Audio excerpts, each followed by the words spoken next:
You can see. So this is a little American alligator. It's not a crocodile. Okay, here we go. Here's a couple more. In fact, one of them just flew.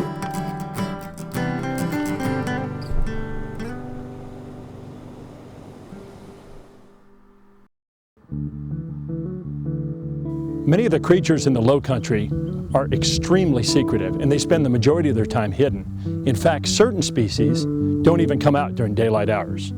Animals that are active at night are adapted for a nocturnal existence. Characteristics like big eyes, so they can see well in the dark, large ears to hear the faintest noises, use of echolocation to capture prey, and the ability to vocalize to find mates help these guys make a living in these low light conditions. But the only way to really see these animals is to get out and explore the woods at night. Over the next few evenings, we're going to visit a variety of habitats in the lowcountry, and we're going to look for some of these nocturnal animals. Join us as we experience creatures of the night.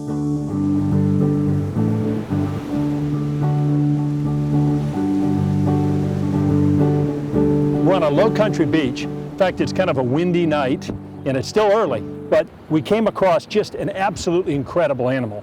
This is an adult female horseshoe crab. And I'm saying it's a female by size, because generally the males are quite a bit smaller. And this is one of the neatest animals in the lowcountry. These things are incredibly primitive. They're very common, and they come up on the right nights, and this is probably the night that this animal's going to come up and lay her eggs. Actually, they're not really crabs at all. They're chelicerates, or some people pronounce it chelicerates. And they're actually closer relatives to spiders than they are crabs.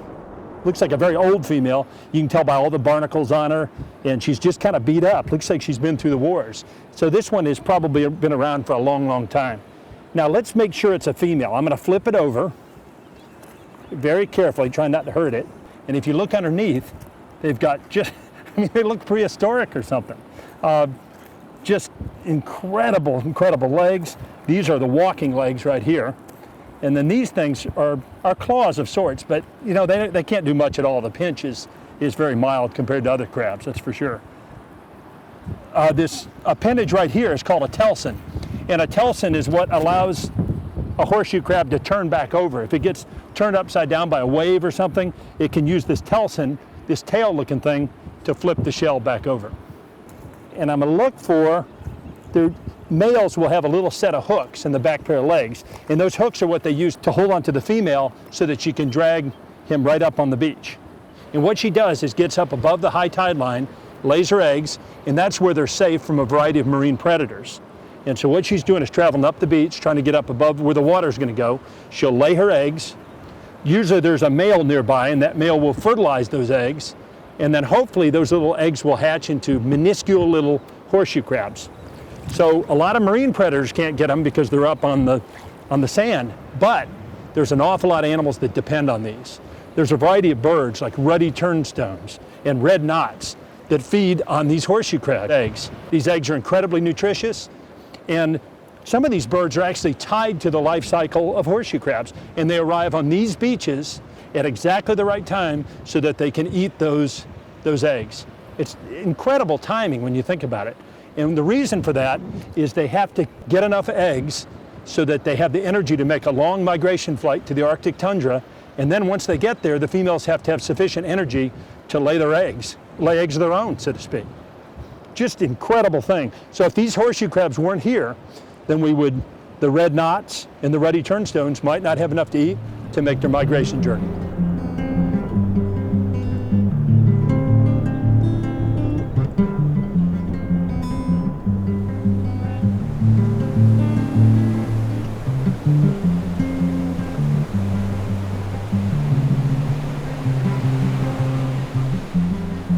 Here's a pair that just came up out of the surf, and the female came up into shallow water.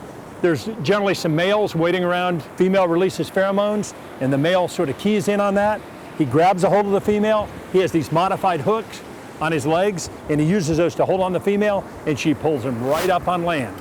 She'll burrow down in the sand, lay her eggs, and as soon as those eggs are laid, they're fertilized by the male, and then hopefully these eggs will one day turn into baby horseshoe crabs. In fact, out of the 80,000 that are laid, maybe only 10 are going to survive. So the majority of them are eaten by predators. Thousands of horseshoe crabs are collected from low-country beaches every year. And these are collected by permit only. And they're collected for the biomedical industry.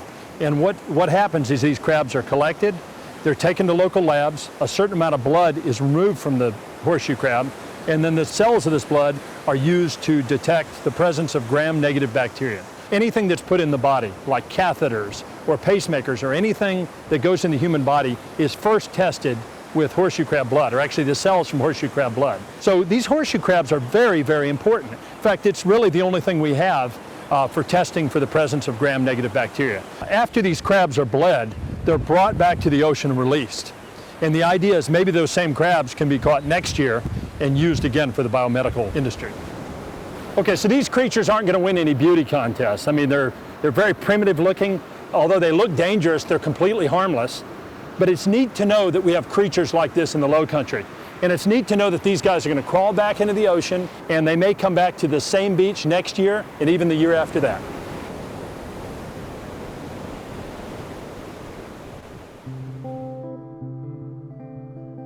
It's starting to get dark outside, and it's about time to see some snakes moving.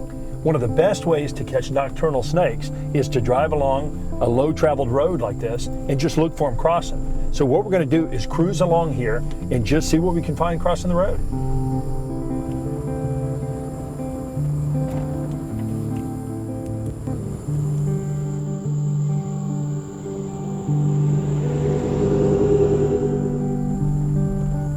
Okay, here we go. I see something right here.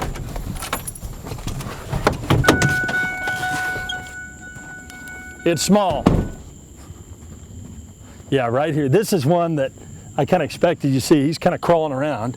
See if I can grab him. This, of course, is not venomous. It's called a rat snake, and actually this is a juvenile rat snake. And so this one has a lot of growing to do. Looks like he's maybe a little bit feisty. But this is a snake that when it's an adult will get 5 or 6 feet long. It'll be yellow and striped. But as a baby, they have these real pretty blotches on them. Now these guys, when they're little, eat things like tree frogs and stuff like that. But as they get bigger, they can eat squirrels and birds and much bigger prey.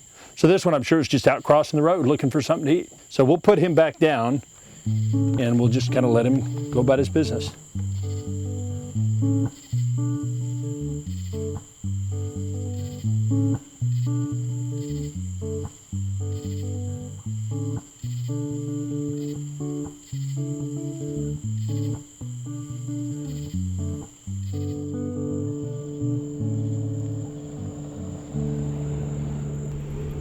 Here's something right in front of the truck. It's really small, but you can see how shiny it is. Yeah, this is what I was hoping we'd see. This is a beautiful little snake, a real gem. And this actually is an adult. It's a scarlet kingsnake. And it's not a coral snake. And this is the one that looks so much like a coral snake. One of the ways we can tell is one of the rhymes that people use is red on yellow, kill a fellow, red on black, friend of Jack. And you can see how this one has the red on black. But what I always say is if you have to remember the rhyme, you probably shouldn't be picking the snake out. So this is a scarlet kingsnake. And this one is pretty much completely nocturnal. You almost never see these things out during the day. And this one's just out crossing the road, probably looking for a skink that's sleeping inside in a hole in the ground or something like that. And as I said, this is an adult. This is as big as this snake gets. I mean, a really big scarlet king snake is less than 2 feet long. And they're adults by the time they reach a foot long or so. And we put this guy down and just let him crawl. Beautiful colors.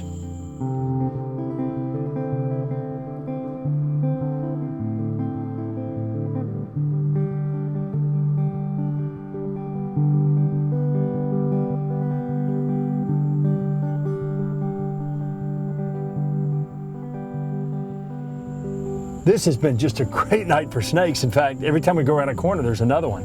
So let's drive along and see what else we can see. Oh, here's one right here. It's right in front of the vehicle. Okay, so this is a much, much bigger snake. And he's just sitting here, so I don't think we need to do anything. This is a corn snake. And I mean, a beautiful one. This is a pretty good sized adult, it looks like. I'm gonna see if I can pick him up. Sometimes snakes will bite when you first catch them, but a lot of times if you handle them real gently, you can get away with it. I would, of course, never try this with a venomous snake because Well, venomous snakes bite, but even non-venomous snakes sometimes will bite you to protect themselves. Gorgeous, gorgeous snake. And if you look at his belly, he's got that beautiful checkerboard pattern. And on his back, he has bright orange blotches. And this looks really, really bright here, but this snake would blend in beautifully in leaves and grasses and things like that. You know, a lot of people don't like snakes, but first of all, you got to admit, this is a beautiful animal. I mean, these things are absolutely gorgeous when you look at the back and look at the beautiful checkerboard belly.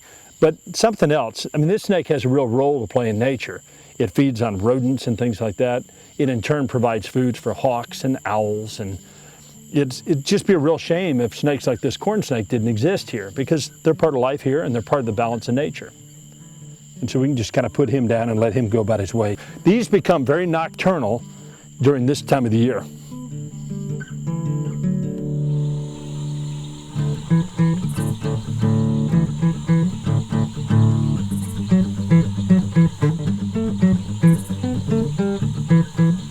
No one knows why insects are attracted to light, but they are. They're phototaxic. And so one of the really great ways to see what insects live in the surrounding woods is to put a bug light out. And this is just a sheet that we've nailed to the side of this building, and then we have this light, and it's designed actually to sample insects in the area.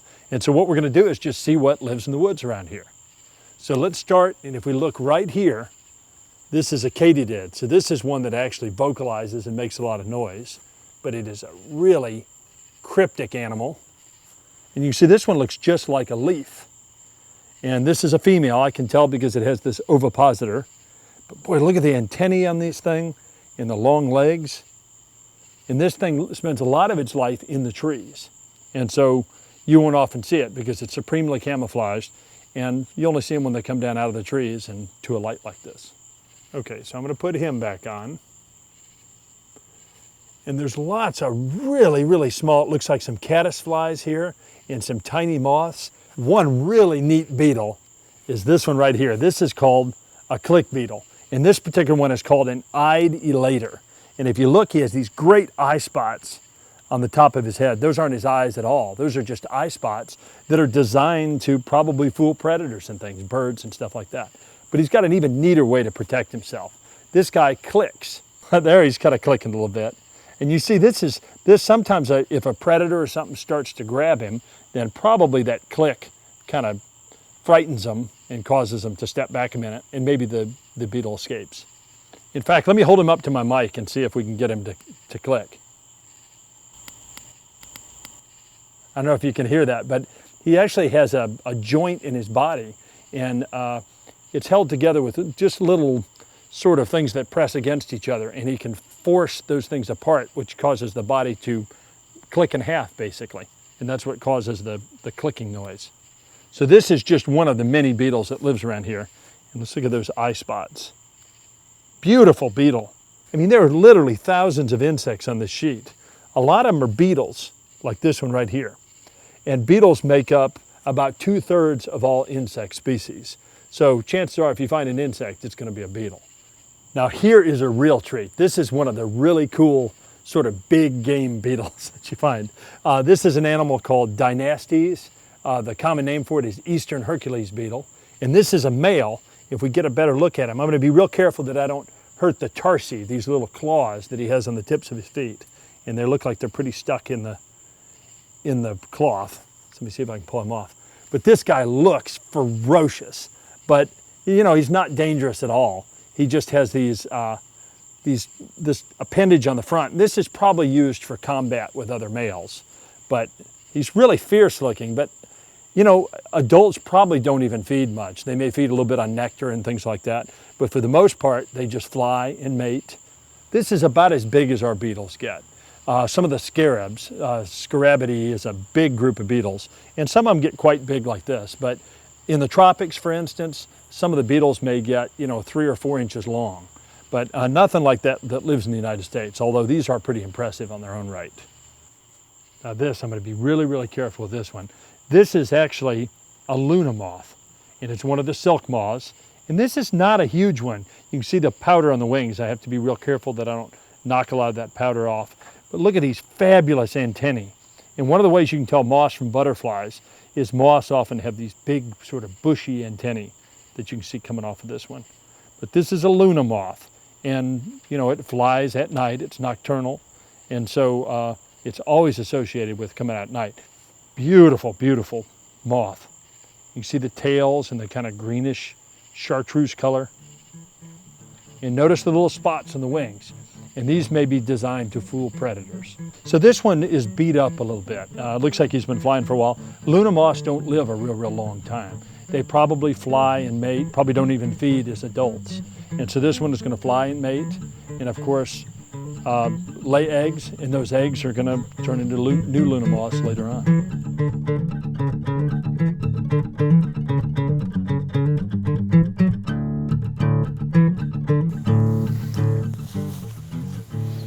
You know, these little burrow pits and wetlands really come alive at night. I can see a whole bunch of really cool eyeshine. There's some bullfrogs in here. There's also some really pretty kind of bluish eyeshines, which I assume are fishing spiders. And they really, really glow. And that's because they have very reflective eyes. But these things sit on the top of the water. They can actually sit on top with surface tension, and they can grab small fish and small salamanders, aquatic salamander larvae and things like that, and then grab them and eat them. They're voracious predators, but of course they're very, very small. And get a little bit closer to this guy and point him out to you. So he's just sitting on the top of the water. You can see all this duckweed right here, and he's just sitting right on the top, waiting for a small fish or a small animal that he can grab, inject venom into, and then feed on. Neat little animal. One other thing that definitely comes out at night is mosquitoes. And man, we're just getting attacked by mosquitoes. These appear to be salt marsh mosquitoes, and they're particularly savage. I swear they bite harder, and they seem to be a lot more aggressive.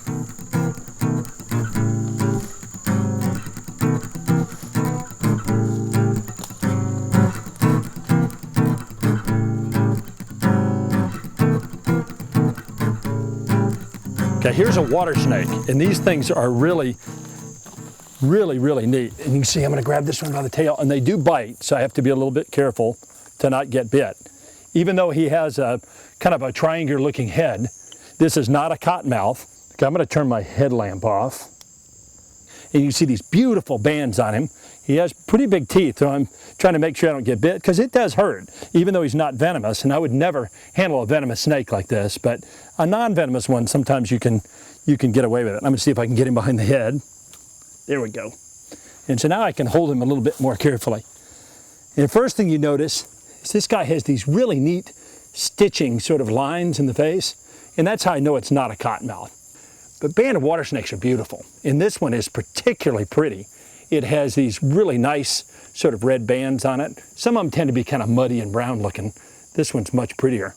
This is an adult, a young adult. Looks like it's probably a young male, but let me see for sure. Actually it's a young female, it looks like. I can tell by the length of the tail. These things musk terribly, so this one smells really, really bad. And a lot of water snakes, when you catch them, will bite you or they'll musk you, and either one is not too terribly much fun. They do have sharp teeth, but no fangs, like a copperhead or a cottonmouth. So the bite hurts, but it's certainly not dangerous at all. And this water snake, I'll bet you, is doing exactly the same thing that we are. He's out looking for things that come out at night, looking for bullfrogs and tree frogs and salamanders and just about anything that's going to be moving on a warm, wet night like this one. All right, I'm going to let this guy go back into this little wetland, and he should disappear right back into the water. And there he goes.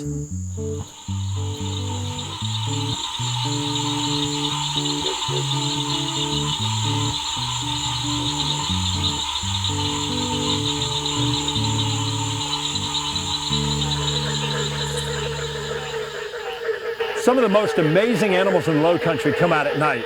And we're in this wetland, actually in the middle of town. It's just a retention basin, but this wetland is critically important for a lot of things. And you can hear the activity here. There's green tree frogs, barking tree frogs, there's narrowmouth toads, and all these animals have come to this wetland at night to attract mates and to mate. So what we're going to do is get out and just see what we can find.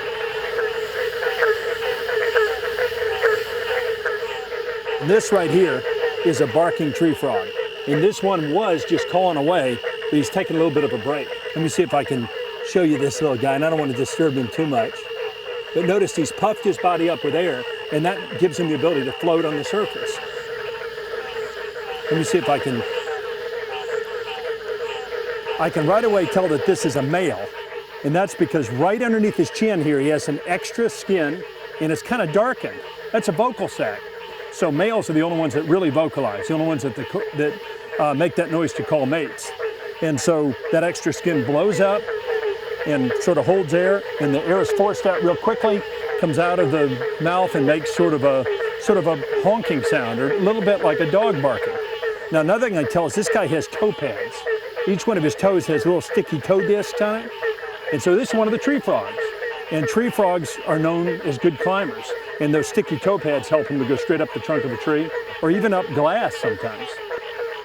So this is a barking tree frog, and there are a couple ways I can tell. One is he has these spots on his back, and these spots are characteristic of barking tree frogs.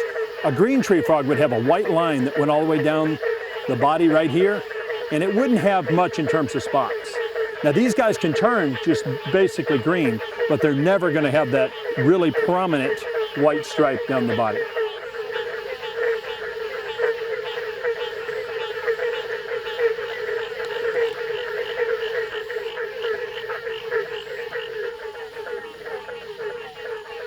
Okay, so here is a green tree frog, and this is really a different looking animal.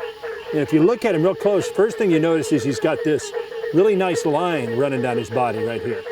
He's also a slimmer frog. Barking tree frogs are much heavier bodied. These are even better climbers, and they're a little bit more athletic. Also, notice there's no spots on his back. The barking tree frog's covered with those wonderful spots, brown spots on a green background. This guy generally has a plain green body.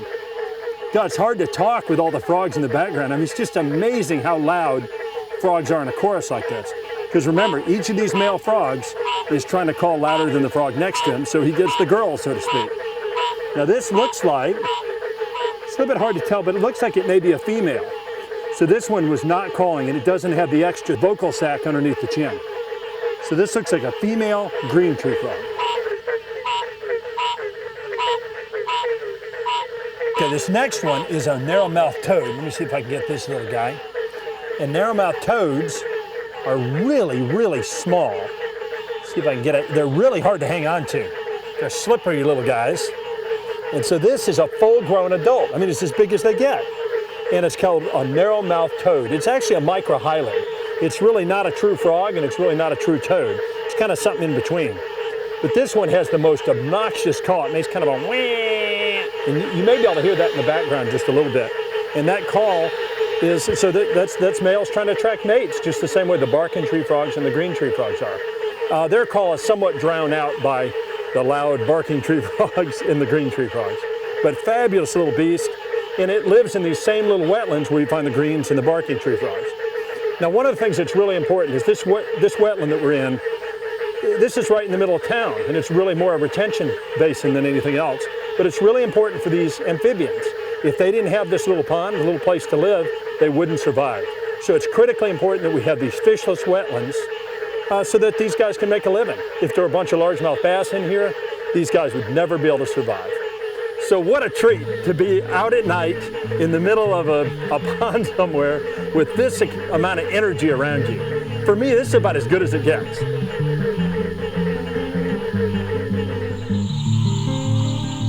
Guys, this is one of the coolest things. Behind me are just, I'll bet there are 25 or 30 alligators, and what we can see is the eyeshines. And so these guys have sort of crystal-like structures in their eyes, and when you shine a light on them, they reflect back this real pretty orange color.